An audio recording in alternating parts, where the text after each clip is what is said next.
नमस्कार माऊली. चला ज्ञानेश्वरीच्या सहवासात. ज्ञानेश्वरी अध्याय 10 मधील ओवी 134 ते ओवी 140च्या सहवासात आपण जाऊया. भक्त आणि देवाचं नातं एक वेगळंच. भक्ताचा देवाशी होणारा संवाद हा आपल्याला ऐकायला मिळतो, परंतु भगवंताला आपल्या भक्ताबद्दल अंतःकरणापासून काय वाटतंय ते भगवंत आपल्या अंतःकरणातलं प्रेम जे प्रगट करतायत ते ज्ञानोबा रायांमुळे आपल्यासमोर उघड होत आहे. भगवंत आपल्या अंतःकरणातलं प्रेम, स्वतःच्या भक्ताबद्दल असलेलं प्रेम प्रगट करतायत. भगवंत म्हणतात, लळे या चिया बाळका किरीटी, लळे या चिया बाळका किरीटी, गवसणी करुनी स्नेहाचिया दिठी, जैसी खेळता पाठोपाठी माऊली धावे. अहो, लळे याचिया म्हणजे ज्याच्यावर अत्यंत प्रेम आहे, असा अत्यंत लाडका असं जे आईचं मूल आहे, त्या मुलासाठी ती माता गवसणी करुनी स्नेहाची दिठी, आपली स्नेहपूर्ण दृष्टी आणि त्या दृष्टीचीच गवसणी आपल्या मुलाला घालते. अर्थात आपल्या प्रेमळ दृष्टीने आपल्या त्या खेळणाऱ्या मुलाचं, लाडक्या मुलाचं रक्षण करत असते. जैसी खेळता पाठोपाठी माऊली धावे. ते मूल खेळत असतं आणि त्या खेळणाऱ्या मुलामागे प्रेमाची दृष्टी धरून त्या मुलाचं रक्षण करत ती माऊलीही धावत असते. हो, अर्थात भगवंत म्हणतात, त्या भक्ताच्या मागोमाग मीही अशीच प्रेमदृष्टी ठेवून त्याचं रक्षण करत धावत असतो.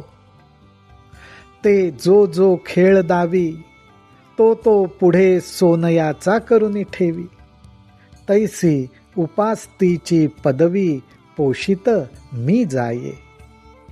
भगवंत म्हणतायत, मी काय करतो तर तो भक्त लडिवाळपणे आनंदाने जो जो खेळ दावी, जो जो खेळ मला दाखवतो, ज्या ज्या खेळाकडे तो हात करतो की मला हा खेळ खेळायचा आहे, माझ्या भगवंताबरोबर, माझ्या भगवंतासाठी मला हा खेळ खेळायचा आहे, तो तो पुढे सोनयाचा करुनी ठेवी.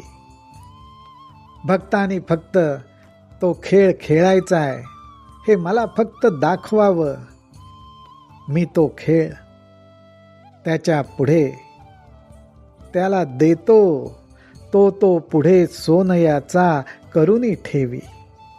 मी त्याच्या पुढे तो खेळ अत्यंत प्रेमाने आनंदाने प्रगट करतो, त्याला वाढतो. तैसी उपासतीची पदवी पोषित मी जाये. अशा प्रकारे हा माझा जो भक्त आहे, तो भक्त अत्यंत निस्सीमपणे माझी जी भक्ती करतो, ही जी पदवी आहे, माझी उपासना करतो, अर्थात माझ्यावर प्रेम करतो, माझी भक्ती करतो, ही जी त्याची उपासना आहे, त्याचं पालन पोषण मी करतो, पोषित मी जाये. जिये पदवीचे नि पोषके, ते माते पावती यथा सुखे, हे पाळती मज विशेखे आवडे करू. अशा प्रकारे या भक्तांच्या या भक्ती प्रेमाचं मी पोषण करतो, पदवीचे नि पोषके, आणि त्यामुळे ते माते म्हणजे अर्थात मला यथा सुखे पावती, यथा सुखे अत्यंत सुखाने, आनंदाने, समाधानाने ते मला प्राप्त होतात. हे पाळती मज विशेखे आवडे करू, हे अत्यंत मी आवडीने त्यांच्या पालन पोषणाचं काम करतो. ज्याप्रमाणे एखादी माऊली आपल्या बाळकाचं प्रेमदृष्टीच्या साह्याने पालन पोषण करते. भगवंत तेच म्हणतायत. त्याच प्रकारे भक्ती प्रेम करणाऱ्या माझ्या भक्ताचं मीही तसंच पालन पोषण करतो. पैगा भक्तासी माझे कोड, मज तयाचे अनन्य गतीची चाड. हा भक्ती प्रेमातला परस्पर संबंध कसा आहे भगवंत दाखवतायत. ते म्हणतात भक्तासी माझे कोड. अरे ह्या भक्ताला फक्त माझे कोड अर्थात माझ्याविषयीच आवड असते, माझ्याविषयीच आस्था असते आणि मला मज तयाचे अनन्य गतीची चाड. माझी ही इच्छा एकच, चाड म्हणजे इच्छा, आस्थाही एकच. ती काय तर ह्या माझ्या भक्तांची अनन्य गतीची चाड. त्यांचं अनन्य न अन्य कोठे म्हणजे फक्त माझ्यावरच प्रेम राहावं हीच माझीही इच्छा असते.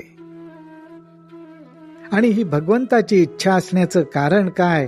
का जे प्रेमळांचे सांकड आमुची या घरी. कारण अर्जुना आमच्या घरी प्रेम करणाऱ्यांची कमतरताच आहे. का जे प्रेमळांचे सांकड आमुची या घरी.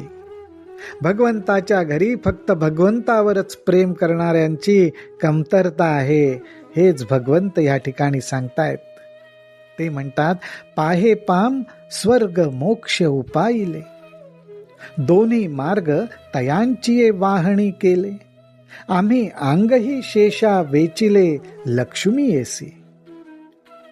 अरे तुम्हाला काय सांगू, स्वर्ग आणि मोक्ष हे दोन उपाय, हे दोन मार्ग आम्हीच प्रगट केले. सकाम उपासना करावी, सत्कर्म करावी, स्वर्गाच्या वाटेने जावं. ज्ञान बुद्धियोग या दृष्टीने निष्काम उपासना करून मोक्षाच्या मार्गाने जावं. एवढंच काय तर आम्ही आमचं अंगही शेषाला दिलं, शेषावरती शयन केलं आणि लक्ष्मी माता सुद्धा आमच्या चरणांपाशी बसून आमचे चरण चुरत राहिली, सेवा करत राहिली. पण हे भगवंतांना सांगायचं नाहीये. भगवंत म्हणतायत परी आपण पे विणजे एक, ते तैसेंची सुख साजुक, सप्रेमळा लागी देख ठेविले जतन. भगवंत म्हणतायत आम्ही स्वर्ग आणि मोक्ष दोन वाटा तयार केल्या. स्वतःचं शरीर शेषाला दिलं, शेष शयन केलं. लक्ष्मी माता सुद्धा चरणांची सेवा करत राहिली. परंतु मीपणा सोडून जे जाणणं आहे, परी आपण पे विण जे एक, मीपणा सोडून जे जाणणं आहे ते जे सुख आहे, ते सुख मात्र सप्रेमळां लागी देख ठेविले जतन. अर्थात जे मीपणाचा त्याग करून फक्त माझ्यावरच प्रेम करतात, त्या माझ्या प्रेमळ भक्तांसाठी ते प्रेम मी जपून ठेवलेलं आहे. हा ठायवरी किरीटी, हा ठायवरी किरीटी आम्ही प्रेमळू घेवो आपण यासाठी. या बोली बोली जत गोष्टी तैसिया नवती गा. अर्जुना हा जो प्रेमळ भक्त आहे, जो माझ्यावर भक्ती प्रेम करतोय, स्वतःचा मीपणा अर्थात स्वतःला बाजूला सारून फक्त माझ्यावर प्रेम करण्यासाठी माझ्यावर प्रेम करतोय, फक्त माझ्यावरच प्रेम करतोय.